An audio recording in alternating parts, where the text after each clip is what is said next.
આગળનું ચેપ્ટર છે chapter number 11 પર્યાવરણના ઘટકો અને આંતરસંબંધો. જીસીઆરટીનું આપણે ધોરણ 6 કમ્પ્લીટ કરી ચૂક્યા છે, ધોરણ 7 જોઈ રહ્યા છીએ અને ધોરણ 7માં 11નું ચેપ્ટર આજે જોઈશું. સૌથી પહેલાં પર્યાવરણ સમજીએ, તેની વ્યાખ્યા શું થાય છે તે સમજીએ. તો પર્યાવરણ બે શબ્દોથી મળીને બનેલો છે. પહેલો શબ્દ છે પરી અને બીજો શબ્દ છે આવરણ. પરી વત્તા આવરણ સંધિ આપણે ભેગી કરીએ એટલે કે સંધિ જોડીએ તો શબ્દ બને છે પર્યાવરણ. પરીનો મતલબ થાય છે કે આજુબાજુ, આપણી આજુબાજુ, કોઈ પણ વસ્તુની આજુબાજુનો જે પણ વસ્તુઓ છે તે. અને આવરણનો મતલબ શું થાય છે? તો આવરણનો મતલબ થાય છે કોઈ પણ વિશિષ્ટ સપાટી કે પછી કોઈ પણ વિશિષ્ટ પડ. તેનો મતલબ આજુબાજુનું, આપણી આજુબાજુમાં રહેલી સપાટી, આપણી આજુબાજુમાં રહેલા પડ, તેને કહીએ છીએ પર્યાવરણ. બરાબર છે? આપણી આજુબાજુમાં રહેલું આવરણ. પર્યાવરણ પૃથ્વીની આજુબાજુમાં રચાયેલું કુદરતી ઘટકોનું આવરણ એટલે પર્યાવરણ. પૃથ્વી એ સૂર્યમંડળનો માત્ર એક એવો ગ્રહ છે જેમાં કુદરતી પર્યાવરણની ભેટ મળેલી છે. પર્યાવરણ વિના માનવ જીવન પણ શક્ય નથી. એટલા માટે માત્ર જીવસૃષ્ટિ ધરાવતો ગ્રહ એક જ છે અને તે છે પૃથ્વી. બીજા કોઈ પણ ગ્રહ પર હજુ સુધી આપણને જીવસૃષ્ટિનું અસ્તિત્વ હોય તેવું મળ્યું નથી. તો પર્યાવરણની વ્યાખ્યા જોઈ લીધી કે પરી એટલે કે આજુબાજુ, આપણી આજુબાજુમાં, પૃથ્વીની આજુબાજુમાં આવેલા આવરણો, તેને આપણે કહીએ છીએ પર્યાવરણ. આજુબાજુમાં રહેલા સપાટી અને તેના પળો. પર્યાવરણને આપણે મુખ્ય 4 ઘટકોમાં વહેંચીએ છીએ, 4 આવરણોમાં વહેંચીએ છીએ. એટલા જ માટે કીધું હતું કે પૃથ્વીની આજુબાજુમાં આવેલું આવરણ. બરાબર છે? હવે ડેફિનેશન વધારે ક્લિયર થઈ હશે. હવે તે 4 ઘટકો, 4 આવરણો કયા છે? તો પહેલું છે વાતાવરણ, બીજું છે મૃદાવરણ, ત્રીજું છે જલાવરણ અને ત્રણેયને મળીને વચ્ચે જે એક મેઇન આવરણ બને તે છે જીવાવરણ. આ 3 આવરણ નથી ને તો વચ્ચેનું જીવાવરણ શક્ય નથી. બરાબર છે? 3 આવરણો જો હશે, હયાત હશે, તો જ જીવાવરણની અસ્તિત્વ શક્ય છે. પૃથ્વીની આજુબાજુમાં આવેલું હવાનું આવરણ, જેમાં વિશિષ્ટ વાયુઓ આવેલા છે, વિવિધ પ્રકારના વાયુઓ આવેલા છે, ભેજ છે, ધૂળના રજકણો છે, સૂર્યના પારજાંબલી કિરણોથી રક્ષણ કરે છે, તે આવરણ છે આપણું વાતાવરણ. સૂર્યના પારજાંબલી કિરણોથી રક્ષણ વાતાવરણ તો કરે જ, પણ વાતાવરણની અંદર એક સ્પેસિફિક વસ્તુ છે, તે છે ઓઝોન, જેને આપણે O3 તરીકે દર્શાવીએ છીએ અને તેને ઓળખીએ છીએ ઓઝોન વાયુ તરીકે. આ જે ઓઝોન વાયુનું લેયર છે તે આવેલું છે આપણા વાતાવરણમાં. અને આ લેયર શું કામ કરે છે? તો કે જે પારજાંબલી કિરણો છે, સૂર્યના જે પારજાંબલી કિરણો છે તેને શોષી લે છે, તેનું શોષણ કરે છે પારજાંબલી કિરણોનું. તો તેના માટે કોણ જવાબદાર છે? ઓઝોન વાયુ જવાબદાર છે, જે પૃથ્વીનું અને આપણું રક્ષણ કરે છે. પારજાંબલી કિરણો જો પૃથ્વી સુધી આવી જતા, પૃથ્વીની સપાટી સુધી, તો જીવ સૃષ્ટિ શક્ય ન હતી. બરાબર છે? જીવસૃષ્ટિ કેમ શક્ય ન હતી? તો પહેલાં તો તે આપણા મનુષ્યની સ્કિનને એના માટે હાનિકારક છે. કેન્સર જેવી વસ્તુઓ થઈ શકે છે. બરાબર છે? બીજી વસ્તુ કે પારજાંબલી કિરણો એટલા ઘાતક છે કે અમુક વસ્તુઓ, અમુક પદાર્થો પણ તેનાથી ઇફેક્ટ થઈ શકે છે. બીજું વાયુઓમાં કયા કયા વાયુઓ છે? તો કે ભાઈ નાઇટ્રોજન છે, ઓક્સિજન છે, કાર્બન મોનોક્સાઇડ છે, કાર્બન ડાયોક્સાઇડ છે, પછી ઓઝોન છે એટલે કે O3, આર્ગોન છે. આવા ઘણા બધા વાયુઓ આપણા પૃથ્વીના વાતાવરણમાં આવેલા છે. હવે સમજીએ મૃદાવરણ. પૃથ્વીનો ઘન પોપડો, જેમાં ખડકો, ખનિજો, માટી અને સજીવોનું રહેઠાણ તથા ખેતી, ઉદ્યોગો, કાચો માલ, જે તમામ વસ્તુઓ જે પડમાં, જે આવરણમાં રહેલી છે, તેને આપણે કહીએ છીએ પૃથ્વીનું મૃદાવરણ. ઘટકો કયા કયા છે મૃદાવરણના? તો કે ખડકો છે, ખનિજો છે, માટી છે, બરાબર છે, પથ્થર છે. આ તમામ વસ્તુઓ તેના ઘટકો છે. બરાબર છે? ખડકોમાંથી જ શું બનશે? રેતી છે, માટી છે, એ તમામ વસ્તુઓ શેમાંથી? ખડકોમાંથી બનશે. પૃથ્વીનું જે મૃદાવરણ છે તેના જ પર સજીવો રહે છે, વસવાટ કરે છે. ખેતી પણ તેના જ પર થાય છે, ઉદ્યોગો પણ તેના જ પર ચાલુ છે, કાચો માલ પણ આપણે તેની અંદરથી જ મેળવીએ છીએ, બરાબર છે. ખનિજોથી માંડીને જે પણ તમામ વસ્તુઓ છે, ફ્યુલની વસ્તુઓ છે, બરાબર છે, એટલે કે ઉર્જા, એ તમામ વસ્તુઓ આપણે પૃથ્વીના મૃદાવરણમાંથી મેળવતા હોઈએ છીએ. તો આ તમામ વસ્તુઓને આવરી લેતું એક આવરણ, તેને આપણે કહીએ છીએ મૃદાવરણ. ત્રીજું છે જલાવરણ. નામ પરથી જ ખબર છે આપણને, જળ એટલે કે પાણી. તો પૃથ્વીની સપાટીનો નીચાણવાળો ભાગ પાણીથી ઘેરાયેલો છે. મહાસાગરો છે, સરોવરો છે, નદીઓ છે, એ તમામ વસ્તુઓ જ્યાં આગળ પાણી રહેલું છે તેને આપણે જલાવરણનો ભાગ ગણીએ છીએ. હવે આ ત્રણેય આવરણો ભેગા થઈને એક આવરણ બનાવે છે, તે છે જીવાવરણ. મૃદાવરણ, જલાવરણ અને વાતાવરણના જે ભાગમાં જીવસૃષ્ટિ વ્યાપી છે, એટલે કે જીવસૃષ્ટિનું અસ્તિત્વ ઊભું થયું છે, જીવસૃષ્ટિનો વિકાસ થયો છે, તેને આપણે કહીએ છીએ જીવાવરણ. વનસ્પતિ છે, પ્રાણી છે, જીવજંતુ છે, માનવ છે, એ તમામ વસ્તુઓ આવી ગઈ. એમાં તમે ને હું ના જોઈ શકતા નરી આંખે તેવા વાયરસ પણ આવી ગયા, બેક્ટેરિયા પણ આવી ગયા જીવસૃષ્ટિમાં, પ્લાન્ટ્સ પણ આવી ગયા, એટલે કે જે વૃક્ષ છે, છોડ છે, પાન છે, બરાબર છે, પ્રાણીઓ આવી ગયા, પક્ષીઓ આવી ગયા, અને તમે અને હું પણ આવી ગયો. તેને આપણે કહીએ છીએ જીવાવરણ. આગળ વાત કરીએ માનવ નિર્મિત પર્યાવરણની. પર્યાવરણને આપણે મુખ્ય બે ભાગમાં વહેંચીએ. કયું? તો કે આ જોયા તે પર્યાવરણના આવરણો હતા. કયા બે ભાગમાં વહેંચી શકીએ છીએ? તો પર્યાવરણને આપણે પહેલું કુદરતી પર્યાવરણ, એટલે કે કુદરતી રીતે બનેલું, અને બીજું છે માનવ નિર્મિત. માનવ નિર્મિત શું છે આપણે હમણાં જોઈશું. એના પહેલાં સમજો કુદરતીને પણ આપણે બે ભાગમાં વહેંચીએ છીએ. કયા કયા? તો કે જૈવિક, જેમાં આપણે જે જીવાવરણ જોયું તેના જે પણ ઘટકો જોયા તે બધા, બરાબર છે. તે જીવાવરણ શેનું બનેલું છે? તો કે આ તમામ જે પણ આવેલા છે, પશુ પક્ષી, બેક્ટેરિયા, વાયરસ, પ્લાન્ટ, બધા માનવ જનજાતિ, તમામ વસ્તુઓ, એ બધા આવશે જૈવિકમાં. અને બીજું છે અજૈવિક ઘટક. અજૈવિક ઘટકો એટલે કે આપણે જીવાવરણને છોડીને જે ત્રણ આવરણ જોયા અને તેમાં જે પણ વસ્તુઓ આવેલી છે એ તમામ વસ્તુઓ આપણે શેમાં નાખી શકીએ છીએ? તો અજૈવિક ઘટકોમાં તેને આપણે ઇન્ક્લુડ કરી શકીએ છીએ, બરાબર છે. તો કુદરતી તેને બે ભાગમાં વહેંચાય, જીવાવરણ જૈવિક આવરણ અને અજૈવિક ઘટકો, એટલે કે જૈવિક પર્યાવરણ અને અજૈવિક પર્યાવરણ, બરાબર. પરંતુ પર્યાવરણને કયા ભાગમાં વહેંચીએ છીએ? તો કુદરતી અને બીજું એક છે માનવ નિર્મિત. માનવ નિર્મિત પર્યાવરણ એ હવે જોઈએ. તો માનવ નિર્મિત પર્યાવરણ એટલે કે માનવ કુદરત સાથે, પર્યાવરણ સાથે જે પણ આંતરક્રિયાઓ કરે છે અને જે પરિસ્થિતિ, જે આવરણોનું, જે વસ્તુઓનું નિર્માણ કરે છે તેને કહીએ છીએ માનવ નિર્મિત પર્યાવરણ. આદિકાળની વાત કરીએ એટલે કે જૂના સમયની, પ્રાચીન સમયની વાત કરીએ તો પ્રાચીન સમયમાં મનુષ્ય ભટકતું જીવન જીવતો હતો. સિદ્ધિ અને મર્યાદિત તેની જરૂરિયાતો હતી. તેની જરૂરિયાતો કેવી હતી? પ્રમાણમાં ઘણી બધી ઓછી હતી. તેની આસપાસના પર્યાવરણમાંથી જે પણ વસ્તુઓ પ્રાપ્ત થતી તેનો સીધો ઉપયોગ કરતો હતો. એટલે કે તેની જરૂરિયાતોની વસ્તુઓ તેને પર્યાવરણમાંથી મળી રહેતી હતી ડાયરેક્ટ જ, અને તેનો ઉપયોગ કરીને તે પોતાની જરૂરિયાતને સંતોષતો હતો. ત્યાર પછી બૌદ્ધિક વિકાસ થયો. બૌદ્ધિક વિકાસનો સમય આવ્યો એટલે કે ઇન્ટેલેક્ચ્યુઅલ ઇવોલ્યુશન થયું. માનવીની બૌદ્ધિકનો વિકાસ થયો, જરૂરિયાતોનો વિકાસ થયો. માનવીની બુદ્ધિશક્તિ પર્યાવરણમાં પરિવર્તન પામી, બરાબર છે. બુદ્ધિશક્તિથી શું થયું? પર્યાવરણમાં પરિવર્તન થયું. કેવી રીતે? તો કે વિવિધ વ્યવસાયો, વિવિધ વસ્તુઓ શરૂ થઈ, વિવિધ પ્રવૃત્તિઓ શરૂ થઈ. મનુષ્યએ વિવિધ વસ્તુઓનું નિર્માણ શરૂ કર્યું, વિવિધ ઘટકોનું નિર્માણ શરૂ કર્યું. તેની જરૂરિયાતોમાં વધારો થયો. જરૂરિયાતોમાં શું થયો? વધારો થયો. જેમ કે ખેતીની શરૂઆત થઈ, પશુપાલનની શરૂઆત થઈ, ચક્રની શોધ થઈ.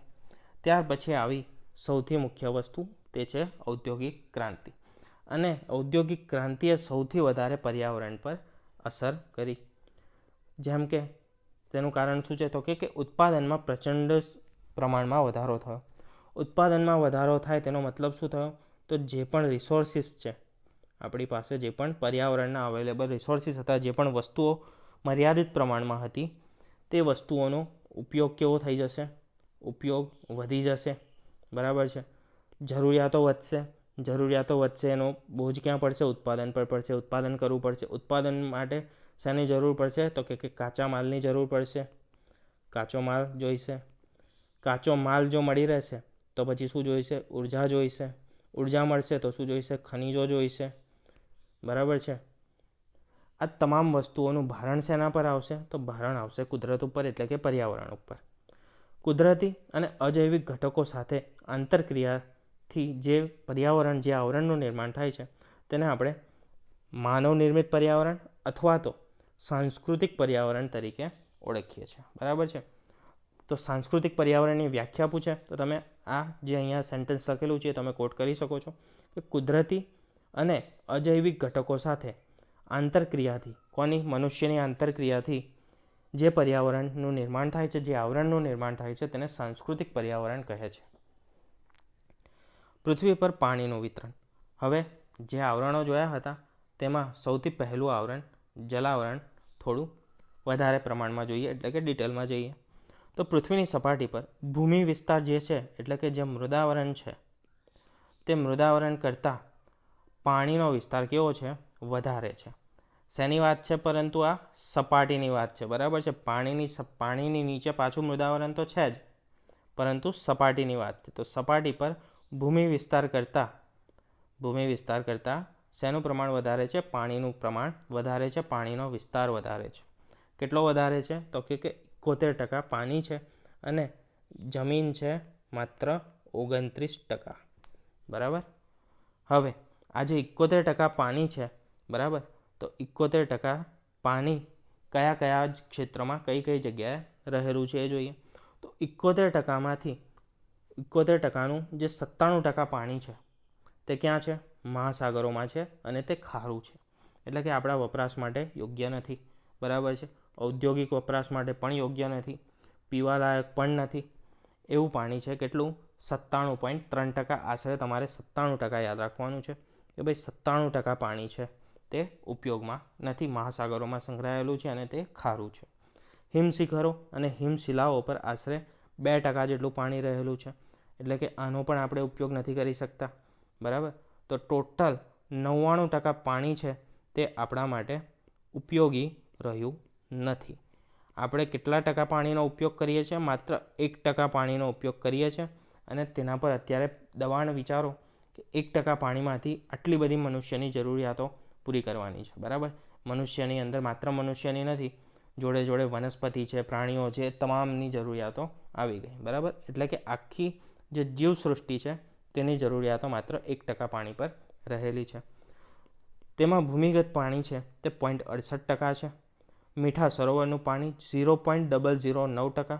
ખારા પાણીના સરોવરો પણ 0.09% છે. વાતાવરણમાં ભેજ સ્વરૂપે 0.0019%. સોરી, આ પણ 00 જ હતું. હા. અને નદીઓમાં કેટલું છે? 0.0001% પાણી આવેલું છે માત્ર.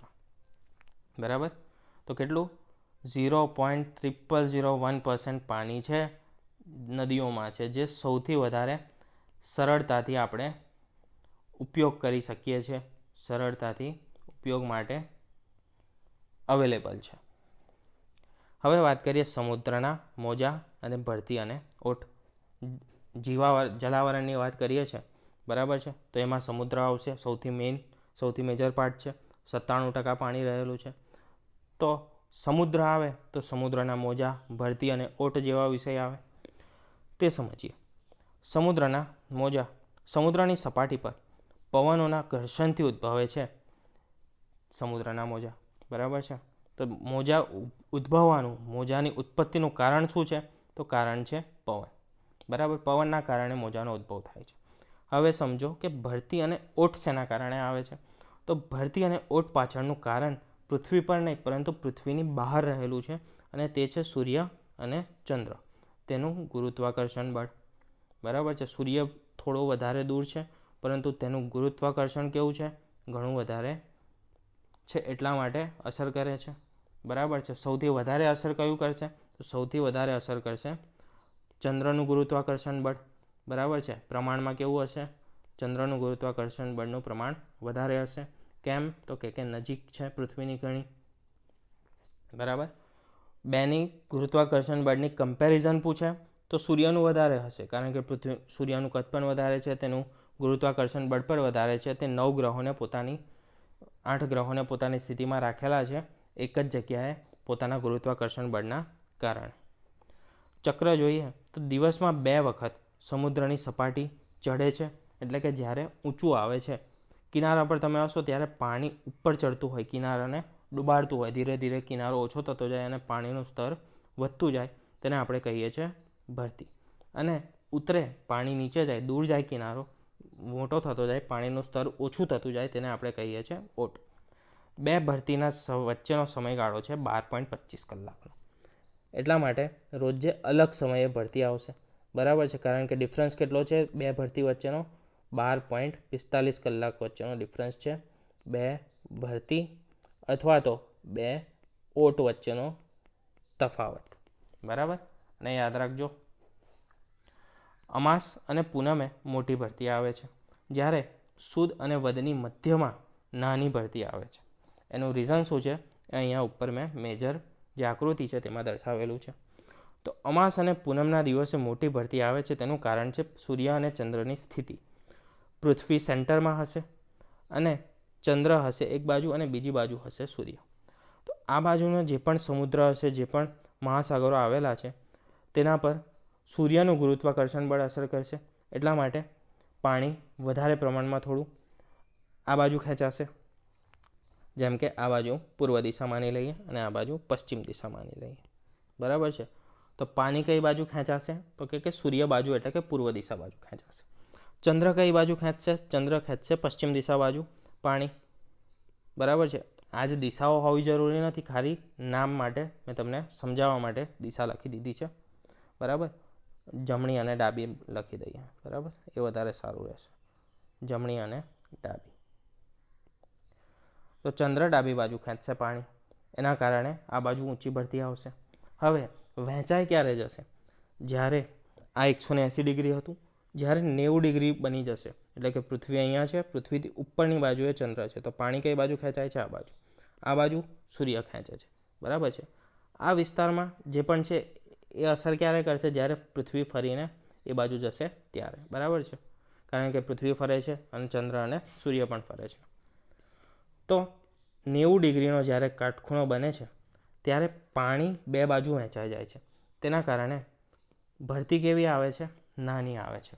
મોજા કેવા ઉછળે છે? ઓછા ઉછળે છે ભરતીના કારણે, બરાબર. આ મોજા અલગ વસ્તુ હતી. મહાસાગરીય પ્રવાહો, એટલે કે જેને આપણે ઓશન કરન્ટ્સ કહીએ, તે અત્યારે આપણે જે મેજર ઓશન કરન્ટ્સના નામ છે, કઈ જગ્યાએ ઉદ્ભવે છે એ સમજવાનું નથી, ખાલી મહાસાગરીય પ્રવાહ સમજી લઈએ. તો તેની વ્યાખ્યા શું છે? હજારો વર્ષોથી ચોક્કસ દિશામાં વહેતા મહાસાગરોના વિશાળ પાણીનો જથ્થો, તેને આપણે કહીએ છીએ મહાસાગરીય પ્રવાહ. ઉદ્ભવના કારણો શું છે કે ભાઈ મહાસાગરીય પ્રવાહનો ઉદ્ભવ્યા કેમ આવ્યા, કેમ એક જ દિશામાં વહ્યા કરે છે આટલા વર્ષોથી? તો તેનું કારણ છે સૂર્યશક્તિ, એટલે કે સૂર્યનું ગુરુત્વાકર્ષણ બળ. બીજું કારણ છે પવનો, એટલે કે પવનોની ચોક્કસ દિશા. સમુદ્ર જળની ક્ષારતા, તેમાં કેટલા પ્રમાણમાં ક્ષારતા છે, કેટલી ક્ષારતા છે તે. અને ત્રીજું છે પૃથ્વીનું પરિભ્રમણ, બરાબર છે. તો આટલા ટોટલ કેટલા કારણો થયા? 1, 2, 3 અને 4.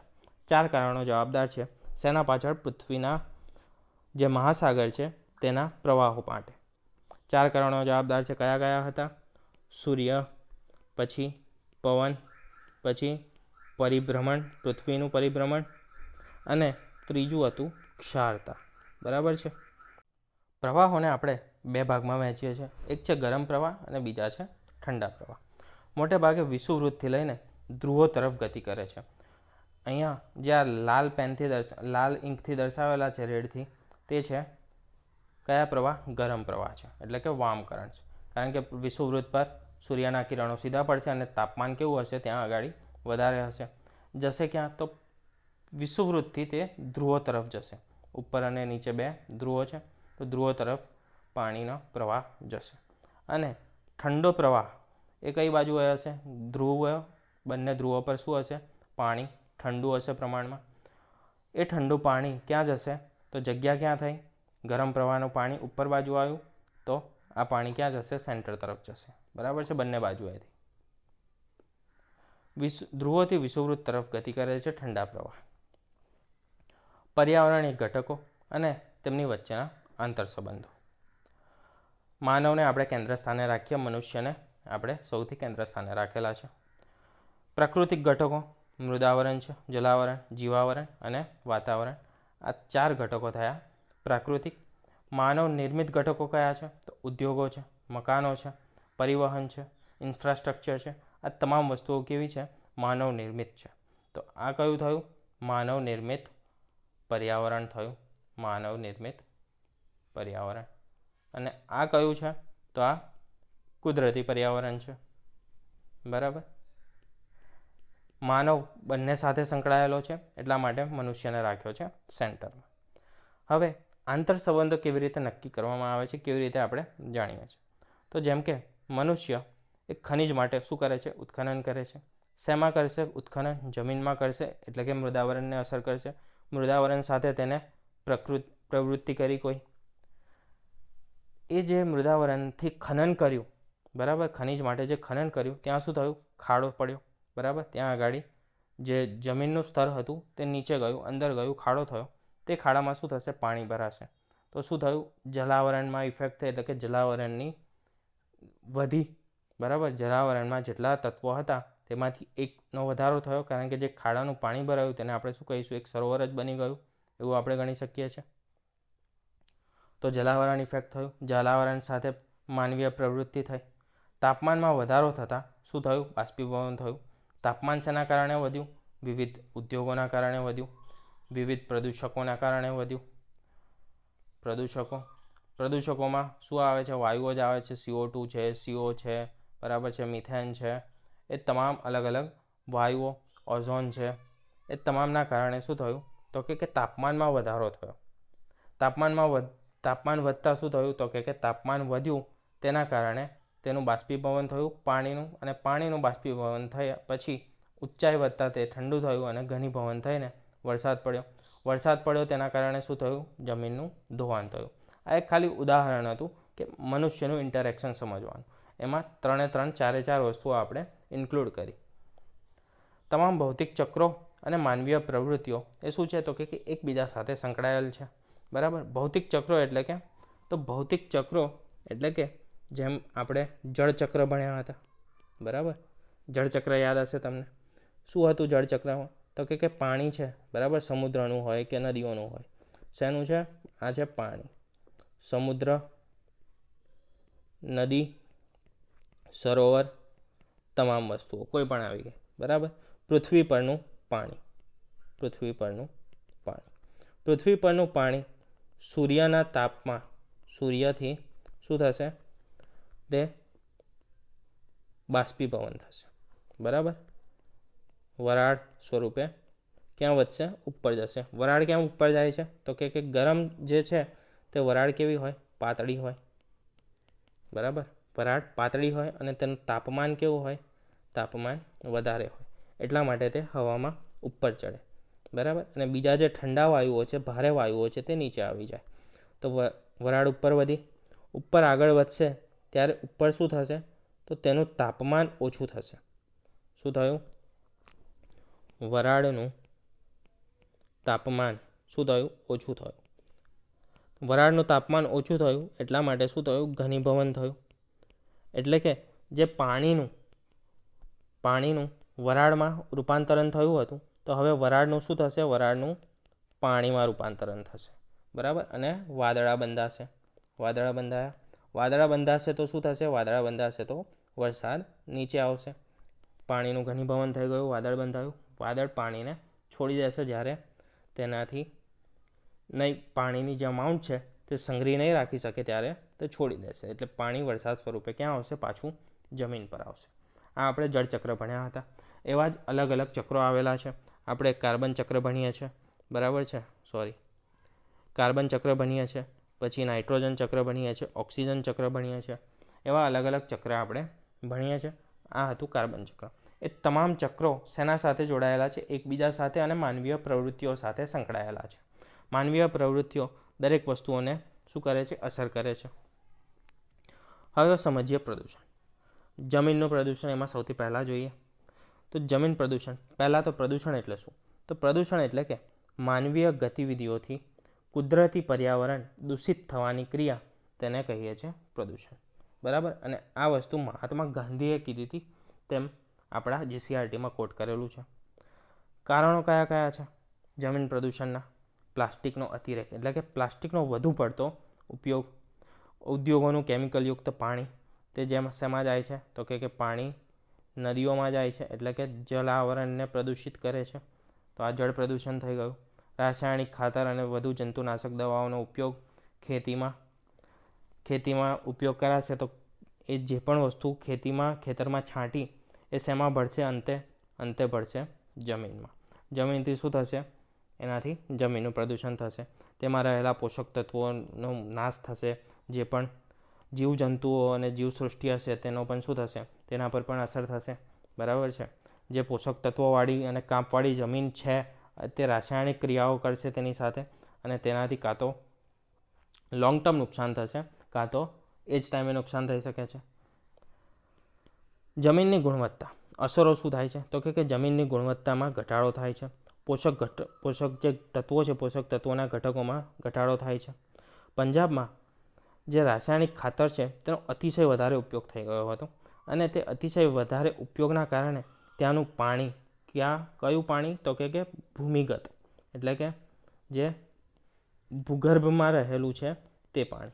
બરાબર. તે ભૂગર્ભનું પાણી અને જમીનનું પ્રદૂષણ વધી ગયું, જેનાથી કેન્સર અને આંતરડાના રોગોના પ્રમાણમાં વધારો થયો. કારણ કે ભૂમિગત પાણીનો શું કરવાના આપણે? તે જળનો ઉપયોગ કરવાના પીવા માટે અને વિવિધ પ્રવૃત્તિઓ માટે. જે ભૂમિ છે તેના પર આપણે રાસાયણિક ખાતરને તમામ વસ્તુઓ છાંટી નાખી તેનાથી શું થશે? તો તે જમીન પર જ આપણે પાક ઉગાડવાના છે, અને તે જ પાકનો આપણે ખોરાક તરીકે પણ ઉપયોગ કરવાના છે. બરાબર. તો અંતે એ અસર કોને કરશે? અંતે અસર કરશે આપણને, મનુષ્યને. વસ્તુઓનો ઉપયોગ કોણ કરે છે? મનુષ્ય જ કરતું છે. નુકસાન કોને થતું છે? મનુષ્યને જ થતું છે. ઉપાયો, તેના ઉપાયો શું છે? સેન્દ્રિય ખાતર કે જૈવિક ખાતરોનો ઉપયોગ કરવો, ખેતીમાં ટપક સિંચાઈ અને ફુવારા પદ્ધતિનો ઉપયોગ કરવો જેથી પાણીની બચત થાય, પ્લાસ્ટિકનું રિસાયકલિંગ કરવું, ઘન કચરાનું વર્ગીકરણ કરવું એટલે કે અલગ અલગ કચરો અલગ અલગ રીતે અલગ અલગ જગ્યાએ નાખવો અને અલગ અલગ રીતે તેનું રિસાયકલિંગ કરવું. બરાબર છે. તેના પર અલગ અલગ પ્રકારની પ્રક્રિયાઓ કરીને તેનું સોલ્યુશન લાવવું. જળ પ્રદૂષણ અને હવા પ્રદૂષણ. જળ પ્રદૂષણના કારણો તો કે પહેલું ગટરનું પાણી, બીજું ઉદ્યોગોનું પ્રદૂષિત પાણી, ખનિજ તેલ વાહક જહાજમાંથી જે પણ વેસ્ટ નીકળે તેમાંથી જે પણ લીકેજ થાય છે, બરાબર છે, તેનો જે લીકેજ થાય છે કે પછી એક્સિડન્ટ થાય છે, તેમાં જે તેલ ને એ બધું છે તે વસ્તુઓ મહાસાગરોમાં ને અલગ અલગ જગ્યાએ નીકળી જાય છે, ભળી જાય છે. તેને આપણે કહીએ છીએ રિસાબ, ગળતર એટલે કે જહાજોમાંથી નીકળતો ગળતર અથવા તો રિસાબ. ત્રીજી વસ્તુ છે ખેતીના રસાયણો. હમણાં જ આપણે એક્ઝામ્પલ જોયું પંજાબનું. ઉપાયો શું છે? તો શુદ્ધિકરણ બાદ જ પાણીનો નિકાલ કરવાનો. આ જે તમામ પાણીઓ ગંદકી નીકળે છે તેના પર શું કરવાની? પહેલાં પ્રક્રિયાઓ કરવાની, તેના પર પ્રક્રિયા કરવાની, અને પ્રક્રિયા પછી જે પાણી સાફ થાય એ સાફ પાણીનો જ અલગ અલગ સ્ત્રોતોમાં નિકાલ કરવાનો. કડક નિયંત્રણો અને કાયદાનો અમલ કરવો પડશે તેના કારણે, તો જ આ પ્રક્રિયા થશે. બીજું છે હવા પ્રદૂષણ. ઉદ્યોગોમાંથી નીકળતા ધુમાડા, વાહનોમાંથી નીકળતા ધુમાડા, અને કયા કયા વાયુઓ હોય છે આ ધુમાડાઓમાં? તો nitrous oxide, carbon monoxide, benzopyrene, carbon dioxide જેવા ઝેરી વાયુઓ આપણે ઉદ્યોગોમાંથી અને વાહનોમાંથી નીકળે છે. તેનો ઉપાય શું છે? તો કે કાયદા જે બન્યા છે તેનો ચુસ્ત અમલ કરવો, અને જો કાયદા એટલા ચુસ્ત નથી તો બીજા કાયદાઓ બનાવો અને તેનો પણ અમલ કરાવવાનો સારી રીતે. ઝેરી ગેસ જે છે નીકળે છે તે શું થઈ જાય? ફિલ્ટર થઈ જાય એટલે કે સાફ થઈ જાય તેવા સાધનોનો ઉપયોગ કરવાનો. સીએનજી, પીએનજી, સૌર ઉર્જાનો ઉપયોગ કરવો. જાહેર પરિવહનનો વધુ પડતો ઉપયોગ કરવો. ધ્વનિ પ્રદૂષણ એટલે કે નોઇઝ પોલ્યુશન. કારણો શું છે? કારખાનાના યંત્રો, વાહનોનો કર્કશ અવાજ, ડીજે, લાઉડસ્પીકર અને આતશબાજી એટલે કે જે પણ ફટાકડા મોટા અવાજે ફૂટતા હોય તે. ફટાકડા. અસરો: બહેરાશ આવવી, માનસિક તણાવ, એટલે કે ચીડચીડિયાપણ આવવું, સ્વભાવમાં ચીડચીડિયાપણ આવવું, માનસિક તણાવ રહેવો, ટેન્શન, ડિપ્રેશન એ બધી વસ્તુઓમાં જે થોડો ઘણો વધારો થાય તેમાં પણ આ એડિશન કરે છે. કાર્યક્ષમતામાં ઘટાડો, કીટકો અને જીવાણુઓનો નાશ થવો. ઉપાયો શું છે? ઉદ્યોગો અને રસ્તાઓની આસપાસમાં વૃક્ષારોપણ કરવું. વૃક્ષો શું કરે છે? વૃક્ષો જે અવાજ છે તેનું શોષણ કરે છે, ઘોંઘાટનું શોષણ કરે છે. તો જેટલા વધારે વૃક્ષો હશે તેટલું અવાજનું શું થશે? શોષણ થશે. શાળા, હોસ્પિટલ પાસે નો હોર્ન અને સાયલન્સ ઝોનનો અમલ કરવો સ્ટ્રિક્ટ રીતે. ઉત્સવોમાં અવાજ પર અંકુશ રાખવો, ધ્વનિ શોષક યંત્રોનો ઉપયોગ કરવો. આ હતું આપણું ચેપ્ટર પર્યાવરણના રિલેટેડ, ચેપ્ટર નંબર 11.